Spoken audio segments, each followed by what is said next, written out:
Hello everyone. Today within the scope of the course Introduction to World Civilization, in this video session we are going to focus and make a brief summary of the Unit 6, the Roman civilization. And before going into the detail, it will be beneficial to remember the objectives of this unit. At the end of this unit, you will be able to grasp the origin of Roman civilization and analyze the Rome's geographical boundaries.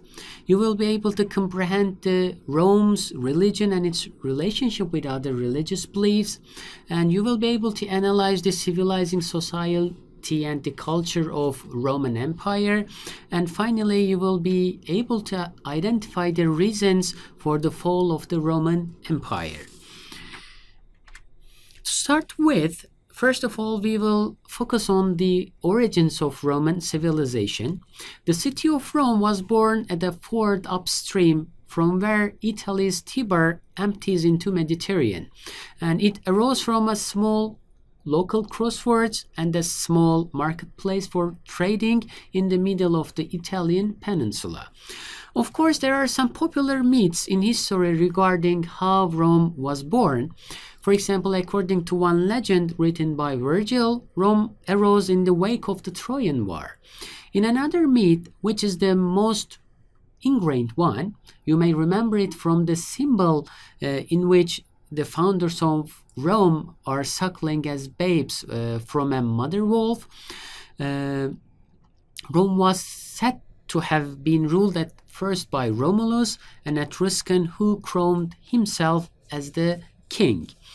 In fact, there are some popular myths about the birth of Rome, but they are not all true. Historians, of course, have some different beliefs about the foundation of Roman Empire. Some think that Rome was partly based on older Greek civilization.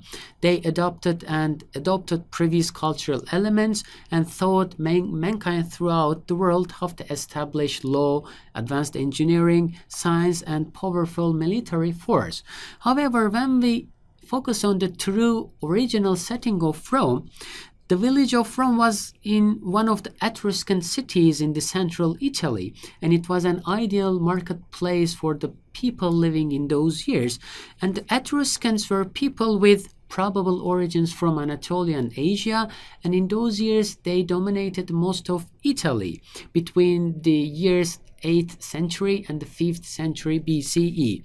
And as stated in the myth, Romulus and Remus, two Etruscans, competed over where the new settlement should be, and Remus was killed by Romulus, so Rome was built upon a set of hills in the center of Italy.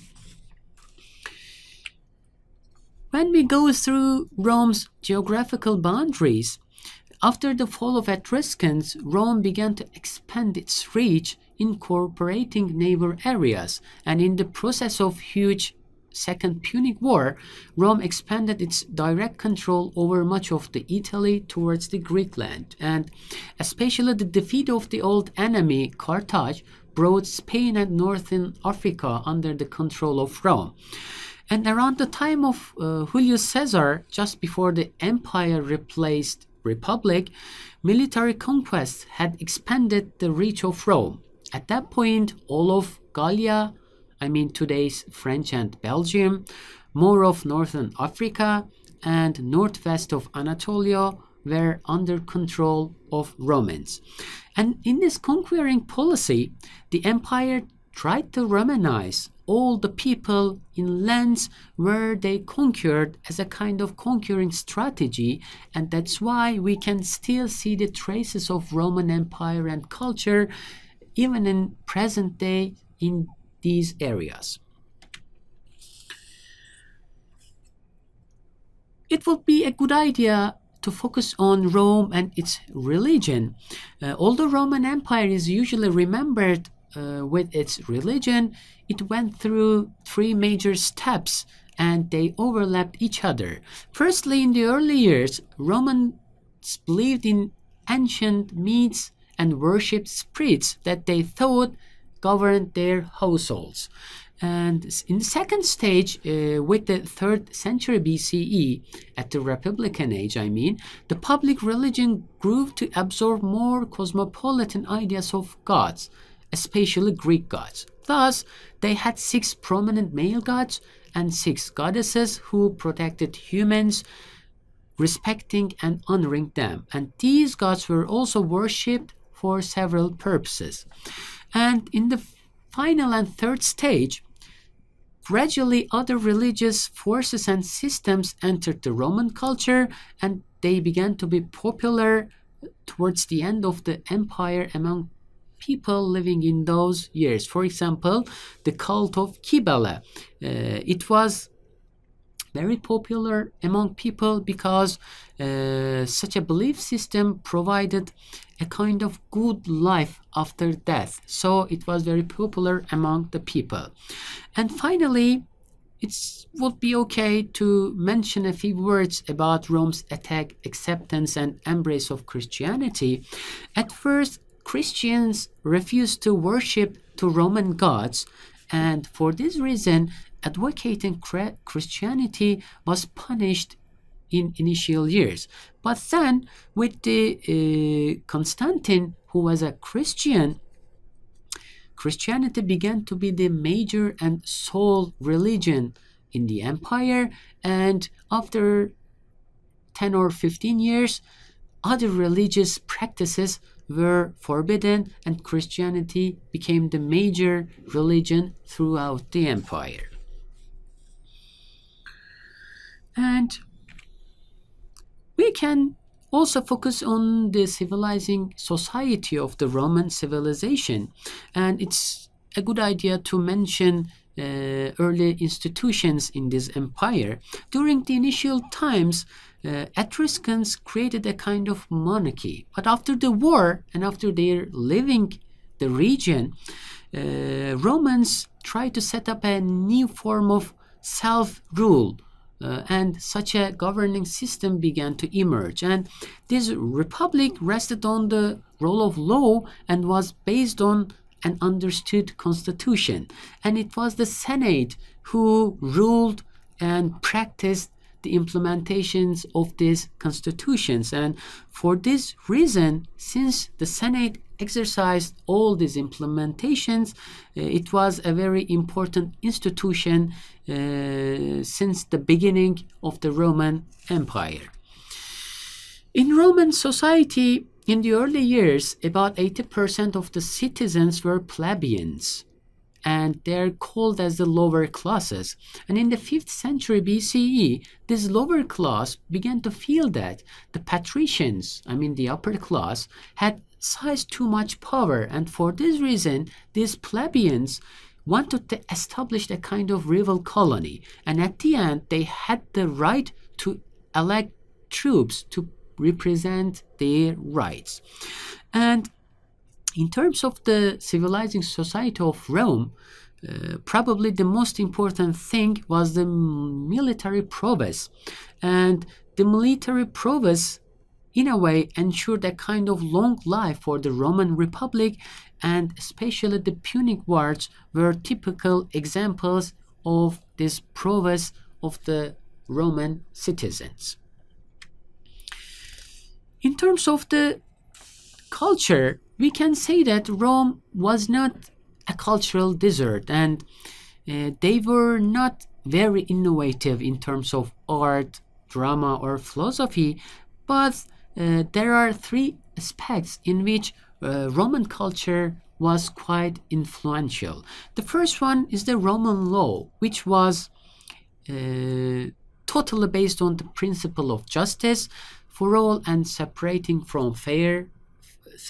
the unfair from the fair, and discriminating between what is allowed and not allowed. And all this law was practiced based on an understood constitution.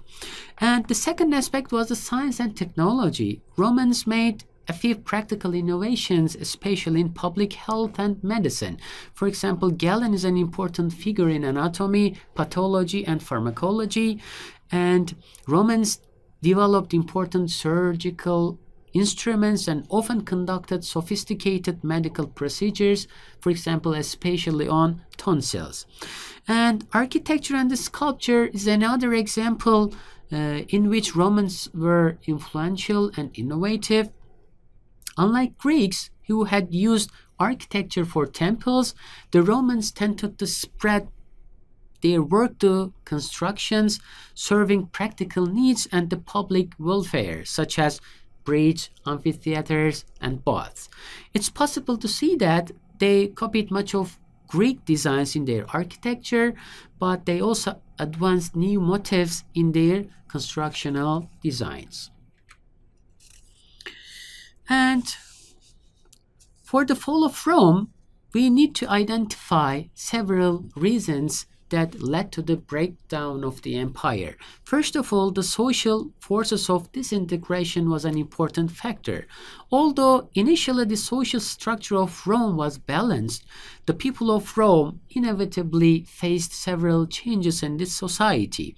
And as the power of the Senate and the wealthy people increased, the power of plebeians and ordinary people and the lower class decreased. To give an example, the schools which formed to sustain republican democracy began not to admit the students who are not wealthy and rich. And towards the end, the greed for power among these wealthy people and military leaders created a ruined society and played an important role in the fall of the empire. The second reason for this fall was the decline in equality and the rise of personal ambition. As I said before, inequality and growing personal ambitions were major factors in social disruptions. Although there were some patriots who saw the growing problem of inequality in the society and attempted to provide a kind of solution for it, it was not successful, and at the end, with the absence of equality in Roman life, all these led to the breakout of a civil war. And we can also say that old values collapsed towards the end of the empire. And with the reign of Julius Caesar, generals slowly had become more important and they became more powerful. And all the rise of this power created a kind of unfaithfulness towards old values. And after the murder of Julius Caesar, a civil conflict reigned for about 13 years, and at the end of these 450 years of the empire, we can say that losing faith to its old values, the inability to satisfy all the classes in the society, the maldistribution of wealth and power, and overarching and growing greed of personal ambitions were the main reasons behind the collapse of the empire. So, to sum up, in this video session, we summarized the origin of Roman civilization. We focused on its geographic boundaries. We learned about the Rome and the religious systems dominated those years. We had some information about the civilizing society and civilizing culture of the Roman Empire, and at the end we identified the reasons that led to the fall of Rome. Of course, this session was a kind of summary, and it would be a very good idea to go through all the unit, to read it in detail, to get all the meaning provided by the chapter.